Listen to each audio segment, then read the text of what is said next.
बिस्मिल्लाहिर्रहमानिर्रहीम। नमाज सुन्नत के मुताबिक कैसे पढ़ें? 5 बातें हो गई थी, आज छठी बात। छठी बात है कि जुमात की सूरत में ये इत्मीनान करना है कि नमाजियों के साथ बाजू मिले हुए दरमियान में खला ना हो। कि जब नमाज पढ़ने लगे जो 5 बातें पढ़ी हैं उसका भी इत्मीनान करना नमाजी ने। और जो छठी बात यह है कि जब जुमात के साथ नमाज पढ़ेंगे तो उस सूरत में जो दोनों साइड पे जो नमाजी है उसके साथ हमारे बाजू मिले हुए हों, दरमियान में खला नहीं होनी चाहिए।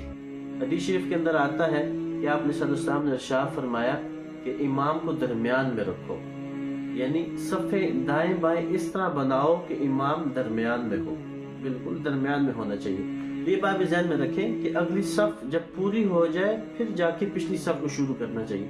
अमूमन नमाजी हजरात इसमें गलती करते हैं कि अगली सफ़ मुकम्मल नहीं हुई होती, पीछे दूसरी सफ़ शुरू हो जाती है। अगली सफ़ मुकम्मल हो फिर पिछली सफ़ को शुरू करना चाहिए। जैसे कि हदीस में भी आता है कि इमाम को दरमियान में रखो। इमाम कब दरमियान में होगा? जब दाएं बाएं नमाजी बराबर खड़े होंगे, अगली सफ़ मुकम्मल होगी। तो अगली सफ़ मुकम्मल हो तब पिछली सफ़ को शुरू करना चाहिए। हदीस शरीफ में आता है आपने सल्लल्लाहु अलैहि वसल्लम ने इरशाद फरमाया कि जब कोई आदमी कुशादगी देखे सफ़ के अंदर तो उसको चाहिए कि उस कुशादगी को पूरा करे। अगर वो नहीं करता तो दूसरा आदमी इसकी गर्दन से होकर आगे चला जाए, कुशादगी को पूरा करे, क्योंकि ये शख्स काबिल ताज़ीम नहीं है। और एक हदीस शरीफ के अंदर आता है कि ऐसे शख्स की अल्लाह ताला मग़फ़िरत करते हैं। तो ये बात ज़हन में रखें, ये बात भी ज़हन में रखें कि बाजू दोनों मिले हुए हों, और ये बात भी ज़हन में रखें कि अगली सफ़ के अंदर सफ़ बिल्कुल बराबर हो, और अगली सफ़ जब मुकम्मल हो जाए फिर पिछली सफ़ को क्या करना चाहिए?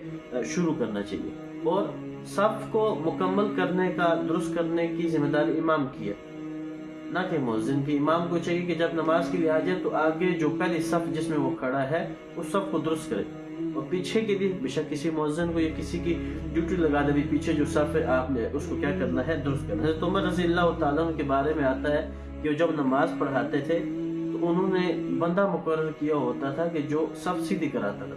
फिर जब सफ़ सीधी हो जाती थी तो हज़रत उमर रज़ियल्लाहु ताला अन्हु को बताता है कि हज़रत सफ़ सीधी होगी, अब नमाज शुरू करें। फिर हज़रत उमर तकबीर तहरीमा कहा करते। तो जब तक सफ़ सीधी ना हो तकबीर तहरीमा को मौखर कर सकते हैं, आदमी नमाज को मौखर कर सकता है, भाई सब्सिडी करें उसके बाद नमाज हो। और यही मामूल हज़रत अली और उस्मान को भी यही था कि उन्होंने बंदे मुकर्रर किए हुए थे, जब सब्सिडी हो जाती थी फिर उनको बताते थे, फिर वो जाके नमाज शुरू किया करते। तो सब भी सीधी हो, दरमियान में खला भी नहीं होना चाहिए। और पहली सफ़ को जिम्मेदारी इमाम की है कि इमाम उस सफ़ को खुद सीधा करे, पीछे फिर बंदे मुकर्रर कर दे, भी आप सब सीधी करें। अल्लाह ताला हम सब को इन तमाम बातों पर अमल करने की तौफीक अता फरमाए।